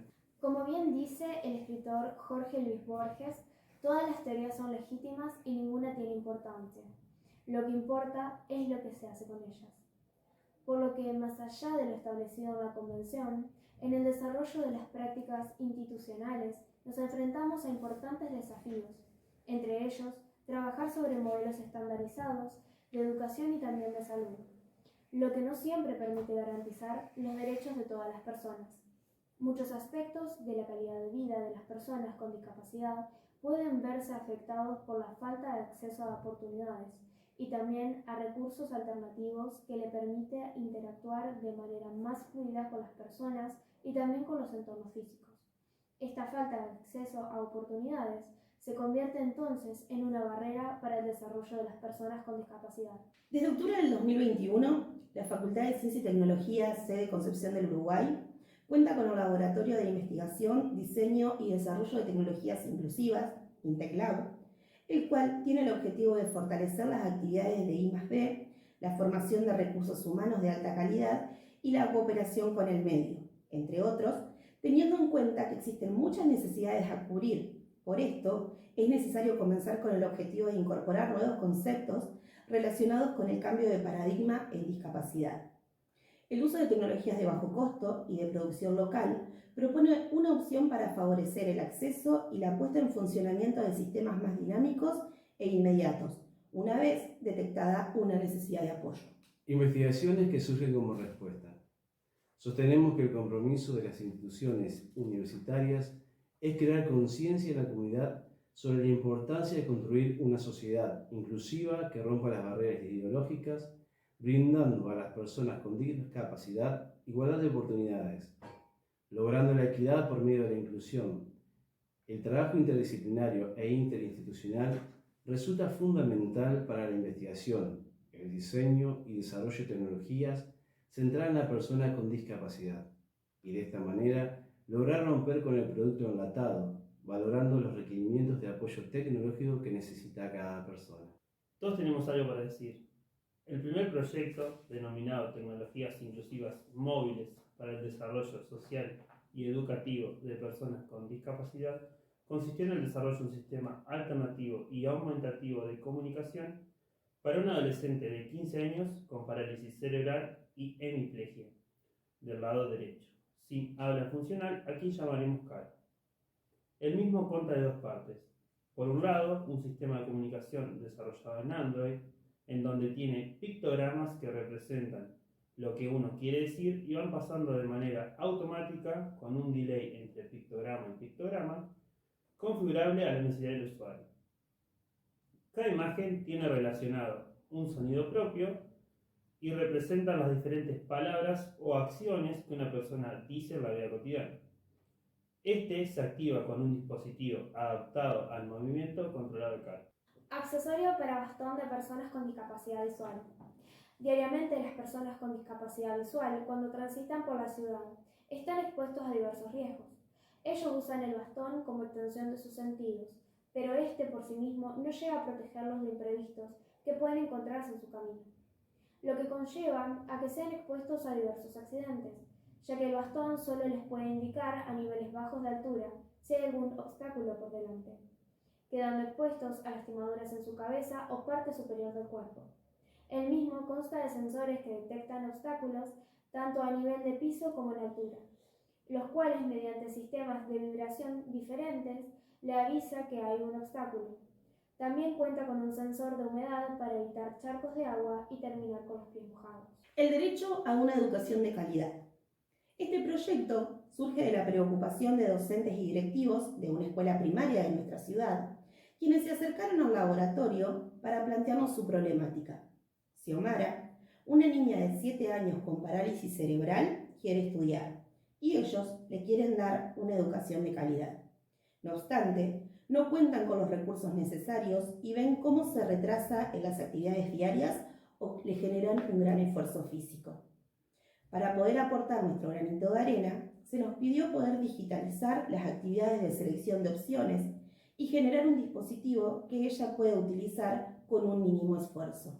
Para ir finalizando, nos queda mucho por contar, pero quisimos resumir en estos proyectos nuestras experiencias como estudiantes de carreras tecnológicas de grado y posgrado. Todos los proyectos realizados por el laboratorio tienen como objetivo realizar tecnologías inclusivas de calidad a bajo costo. A través de los diferentes proyectos que realizamos, pudimos observar que es necesaria la integración del ámbito educativo a la resolución de problemas de inclusión de las minorías, que tienen dificultades específicas, ya sean motoras, de expresión o de comprensión. Al ambiente social, ya que esto resulta en una gran mejoría en la calidad de vida de los individuos objetivos de los proyectos. Esto muchas veces se traduce en una mejoría momentánea, puesto que las personas a las cuales se aplica la investigación presentan grandes retrocesos en los avances físicos, llevando a que la investigación realizada vuelva casi a cero. Esto a su vez hace que la comercialización de estos productos sea compleja. La situación de nuestro país hace que frecuentemente caigamos en crisis económicas, lo que perjudica mucho este ambiente, pero a su vez nos incita a utilizar nuestra imaginación para realizar soluciones con lo que tenemos a mano. No obstante, la realización de estos proyectos para profesionales y estudiantes que no estamos tan familiarizados con la convivencia diaria de personas con discapacidad, en su mayoría motriz y sin habla funcional, nos mostraron otra realidad. El hecho de que una persona con una capacidad cognitiva intacta sea presa de su cuerpo, al extremo de no poder expresar sus necesidades básicas, como la de ir al baño, o poder decir qué malestar estaba sintiendo, nos dieron la fortaleza para seguir adelante, apostando a la inclusión real, a visibilizar todos estos problemas que estas personas afrontan día a día, y con esto generar conciencia de que todos, en su mayor o menor medida, podemos poner nuestro granito de arena para hacer una sociedad más justa, igualitaria, equitativa, rompiendo las barreras que le impiden a las personas con discapacidad gozar plenamente de sus derechos a una vida digna. Una entidad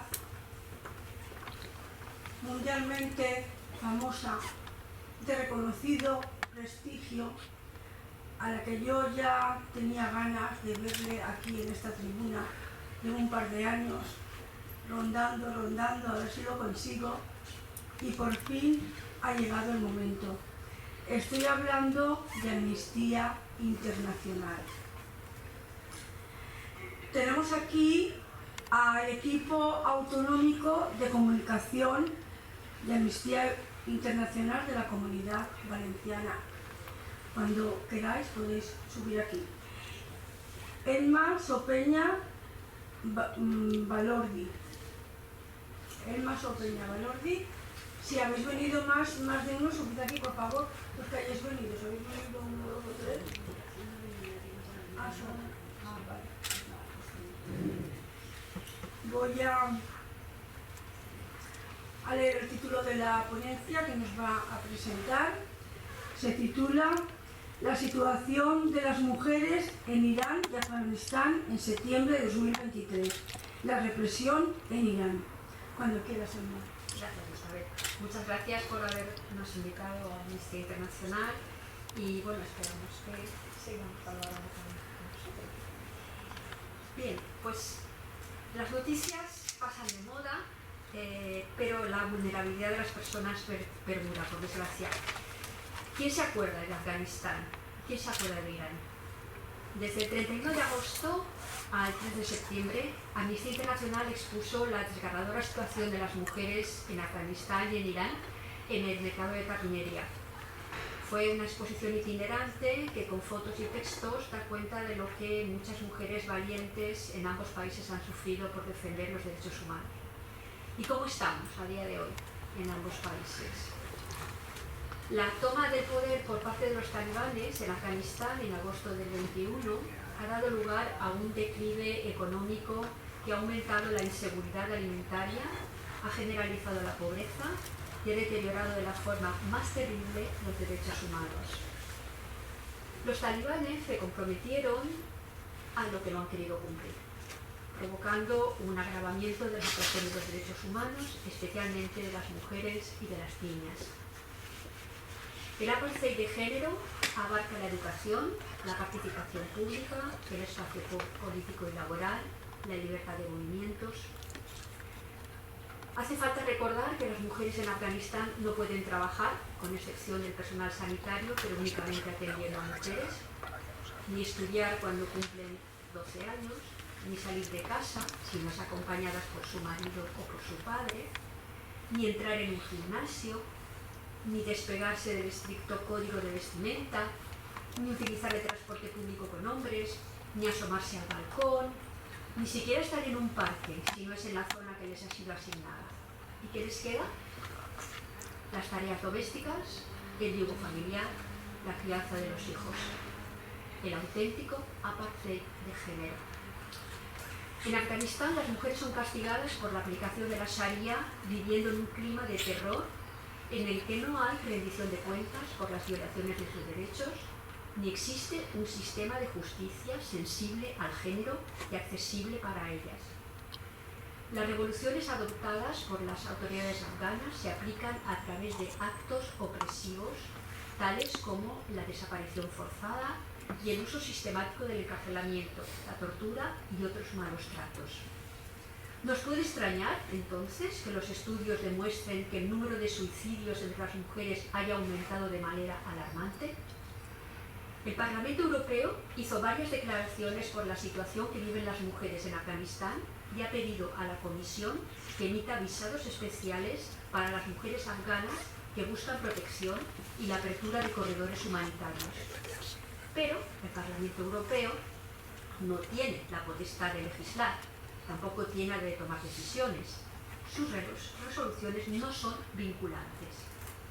Por otra parte, la Eurocámara también pidió al Consejo de Derechos Humanos de las Naciones Unidas que estableciera un mecanismo complementario permanente de rendición de cuentas para investigar los abusos de la legislación en materia de derechos humanos, en particular la violencia contra las mujeres y las niñas. El Consejo de Seguridad de la ONU aprobó una resolución exigiendo a los talibanes levantar urgentemente las restricciones que vulneran los derechos de las mujeres y las niñas. Pero la resolución no implica en absoluto la obligación de rendir cuentas. Tampoco fija las medidas concretas que deben adoptar los miembros del Consejo de Seguridad para apoyar las iniciativas en curso destinadas a restituir los derechos a las mujeres y las niñas en Afganistán y hacer rendir cuentas a los talibanes. ¿Qué pasa en Irán?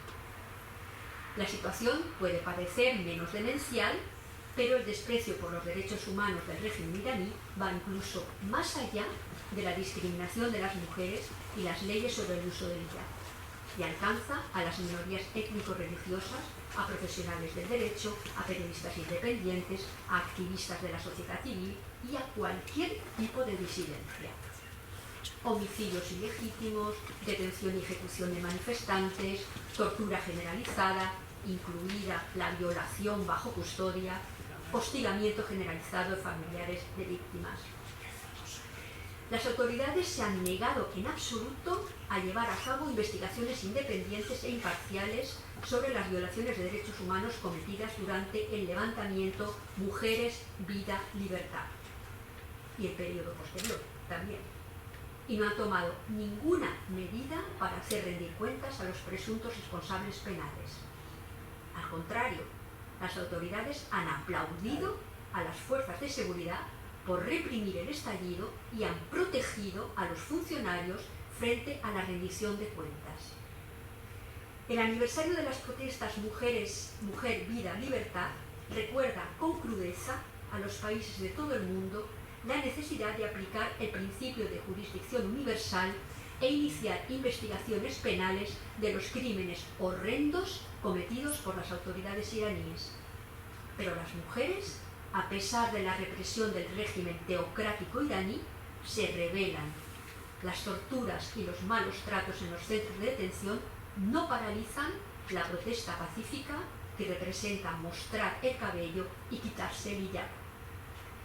El 16 de este mes se ha cumplido un año de la muerte de Mahsa Amini, bajo custodia, después de haber sido violentamente arrestada por la llamada Policía de la Moral. Son ellos los que llaman Policía de la Moral, no le hemos puesto nosotros este título.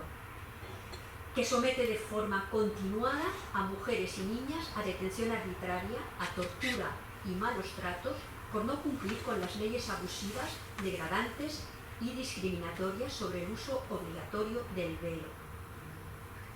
Este primer aniversario ha sido una jornada caliente en Irán.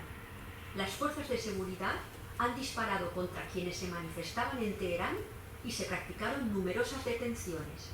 La policía también ha bloqueado el acceso a los cementerios donde están enterrados los manifestantes asesinados durante las manifestaciones del año pasado.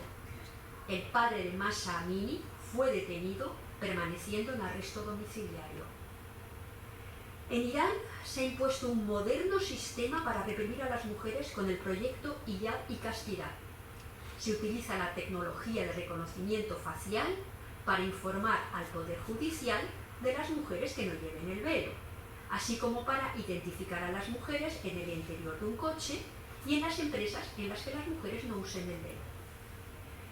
Además del establecimiento de la vigilancia de la moralidad, se ha adoptado una batería de medidas que vulneran de forma despiadada los derechos de las mujeres y las niñas que desafían la obligatoriedad del velo, y se ha procesado y condenado a mujeres a penas de prisión, multas y castigos degradantes, como lavar cadáveres. La activación el 15 de abril del sistema de vigilancia a través de cámaras de reconocimiento facial ha tenido efectos inmediatos, agravando la aniquilación de derechos que padecen las mujeres en la República Islámica. No es una película de ciencia ficción, es la estricta verdad de ese país en el que la maquinaria de control permite identificar a las mujeres que no lleven el hijab con el fin de enviarles un mensajito conminatorio en el móvil con la advertencia de que podrá ser conducida ante un tribunal. El Código Penal iraní tipifica no llevar el velo como delito castigado con multas y hasta con 2 meses de prisión y 74 latigazos en caso de reincidencia. Una manera muy moderna de instalar el terror entre las mujeres ante el movimiento Mujer, Vida, Libertad. ¿Y qué se puede hacer desde aquí, desde Occidente? La comunidad internacional no debe quedarse de brazos cruzados mientras se intensifica la opresión de las mujeres y las niñas.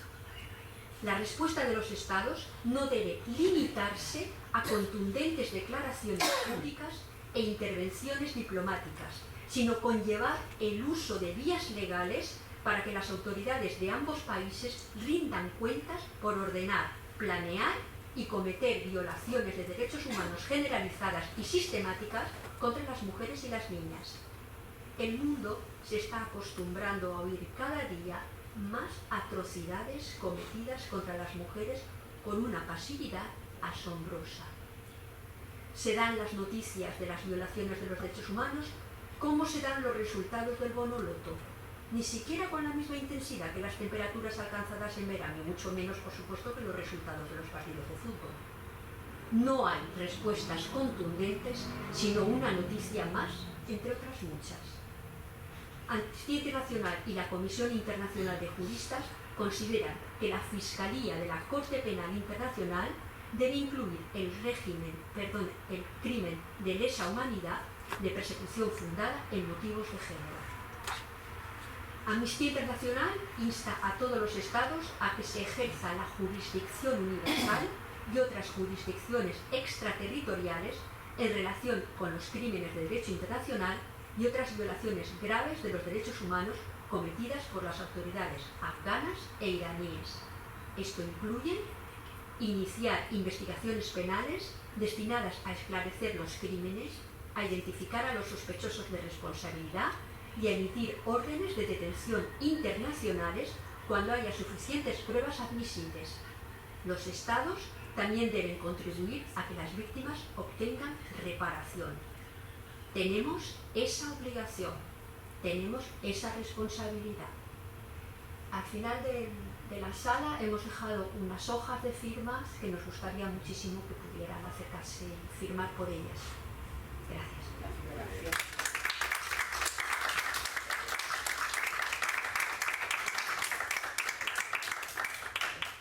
Muchísimas gracias, Emma. Ha sido muy conmovedor y tengo seguro que la Ateneo Brasiliano y su movimiento de escritores por derechos humanos hacemos todo cuanto podemos por ser la voz de la conciencia de la ciudadanía y de todos los hechos que ocurren en el mundo. Todo esto que hoy se ha dicho aquí, todas las conferencias que se han dado aquí, se han grabado en 2 cámaras, después se editará, se subirá a YouTube y de allí a nuestra página web quedará ahí para siempre. Quiero decir con esto que se verá que tu voz va a llegar a donde tenga que llegar y que este mensaje tiene que llegar muy hondo, ha de calar muy hondo y ha de llegar extensivamente.